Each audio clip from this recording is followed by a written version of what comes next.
my channel. Sue Ann here, and I'm so glad to be showing you my garden here in October.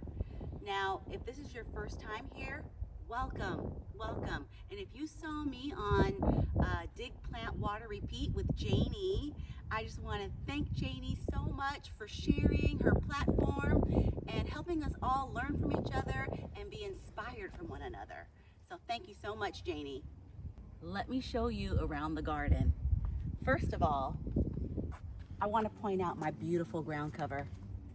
And earlier today, it was in bloom. This ground cover is super drought tolerant, heat tolerant. You can step and walk on it. And there's these gorgeous blooms. They're closed up right now because the sun has gone down. I will insert some footage here on how it looked when it was just in its full glory earlier today. They have a good long bloom time too. They'll bloom now and they'll bloom in January when there's nothing in bloom. But take a look at how my fall garden is looking. Look at the mums. Now I'll tell you something.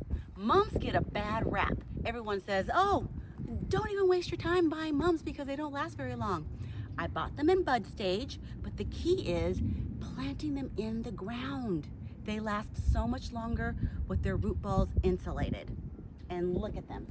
They have been blooming for a good month now, and I think I'm gonna get at least another month out of them. And I love the swath of yellow. Look at this. Look at this beautiful yellow. It's gorgeous. It's so cheerful.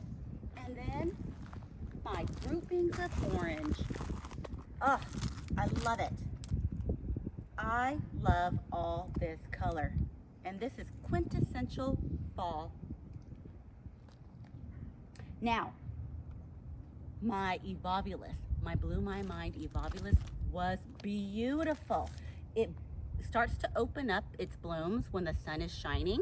So right now we're at the golden hour and the blooms have closed up, but I will insert some footage of how beautiful the blue and the orange play with each other. It is truly a match made in heaven. This area was looking gorgeous earlier today. For those of you who have a keen eye and have been with me for a while, you may have noticed that I've lost a few of my prized plants in the center island. I lost my blue glow aloes. I had 3 of them. There was one there, one here, and one right there, and I loved them. And I lost them to a little insect called the snout weevil. It's taken several of my agaves, and truthfully, I really should have been doing some preventative insecticide treatment, and you know, I dropped the ball on that, and this is the result. The walkway brings me so much joy. First of all, I mean, the Palo Verde tree is just stunning when it's in full flower. Those yellow flowers last for months and it just lights up my garden. I love how it is trained over my walkway, so it just really greets all of my visitors, and I just absolutely love that. Some of my other favorite things up the walkway are the grasses that I added this year. This was my year of the grasses, and so I added the Lamandra Platinum Beauty grasses. I've got 3 of them, 1, 2, and a 3rd one right there, and I absolutely love it. I love the texture. If you haven't noticed, I'm a texture girl. I really love texture and I love color. And just moving up the walkway, these are my bullseye salmon geraniums that I started from seed. And this 2-tone leaf is just so beautiful. And this sedum, this pure joy sedum, is a winner. It's gorgeous, and it's got this beautiful mounding habit. I love that. And of course, my iceberg roses, tried and true, bulletproof plant in flower for most of the year. I love it. And you know, I tend to walk by my agave attenuata, my foxtail agave, but this is one of the staples to my garden. You can't beat this form. It is this flower form, and these bold leaves add so much to my garden. I love it. And then I have the variegated one, which is stunning, stunning. Oh, love it. And for fall, we added some giant zinnias. I love the pops of red. Oh, it's just such a beautiful color. And all I did was direct seed these, so didn't cost much. And this was my latest project, my succulent hedge. This one is 2 years old. I started these with just little baby cuttings, and when I had enough plant material, I extended my hedge over on this side. And I love the structure that this provides, and I just created myself a new flower bed.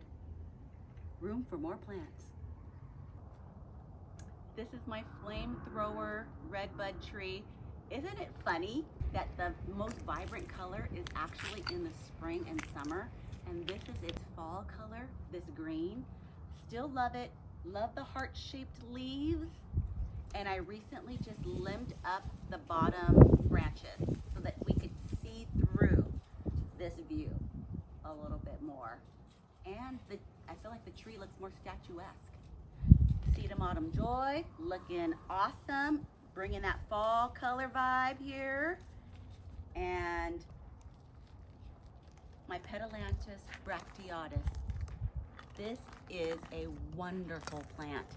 You can't beat this color, this apricot color and these blooms. It's so beautiful. And it's all leafed out. It really shines when it gets warmer. In the colder months, early spring, early summer, you will just see sticks. But then it leaves out when it gets hot, and then the color comes, and it's just a winner. And I have a dahlia. I have a dahlia. Look at this gorgeous dahlia next to the Petalanthus. Isn't that just so gorgeous? With me, I want to show you one more thing. Let's go to the California native garden. Oh, but first, okay.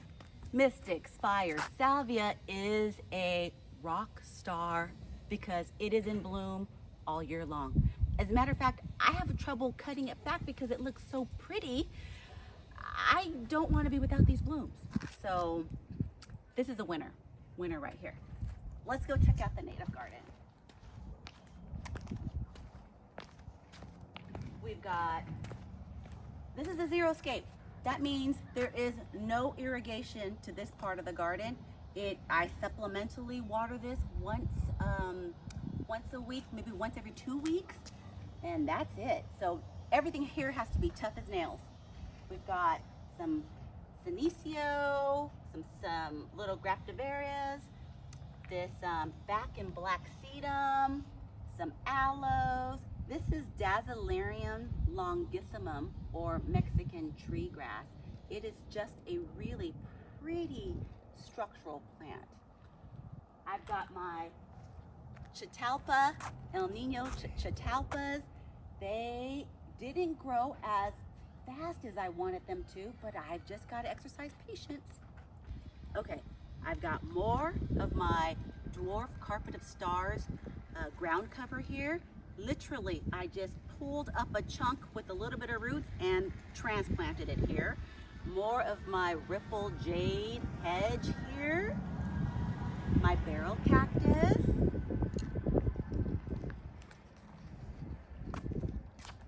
I just recently sprinkled a bunch of California poppy seeds here, so I'm hoping that this is just decked out in that orange poppy in the spring. We also have yarrow and a penstemon here. These grasses, I don't know the names of these grasses, but they have cute little plumes. And a cute little bloom, and it has a really sweet, mild fragrance that I love.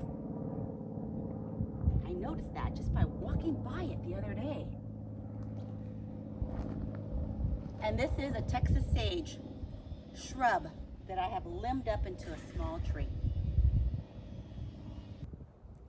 I just wanted to share a little bit about myself for all the new viewers here, and for all the old viewers who've been with me this whole time, throughout my whole journey. I'm private. I don't usually talk that much about my private life, but you know what? I feel like it's time. It's time to just share a little bit about me. I am a school psychologist by trade, and so as you can imagine, there's a lot of stress with that job, and I needed to find a way to manage my stress, and I chose green therapy. Green therapy, without a doubt, is the best. And so there's managing my stress. There's also, I'm also a COVID gardener. So during 2020, I decided to learn how to garden. And I started with succulents because I heard that was the gateway plant, you know? And I fell in love. I got bit by the bug. So basically, this garden is 5 years old. 5 years old this month in October. So basically, we are in its kindergarten phase. And I'm a kindergarten gardener because I've been gardening for 5 years. So I just love it. It calms me, it grounds me, it gives me quiet time. Time in nature is priceless, and those quiet activities really quiet my brain, and that's how I cope. I don't know if any of you can relate to that. Is that why you garden? That's why I garden. So this whole journey started off as a COVID project. I decided to just replace my lawn, and I applied for the turf replacement program through my city, and there were rebates that were offered. It was a sizable rebate too. I mean, it was totally worth it, and it was very easy to do. I highly recommend it. I'm gonna leave a link down below on how you can get started on that, but just know that there is a pre-approval process. So you must get pre-approval before you start to remove any turf.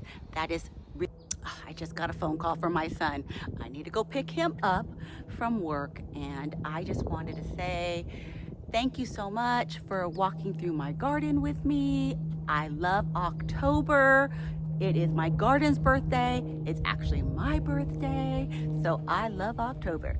And I just want to thank you for spending your time with me, and I hope you enjoyed this garden tour, and we will see you in the next video. Bye, friends.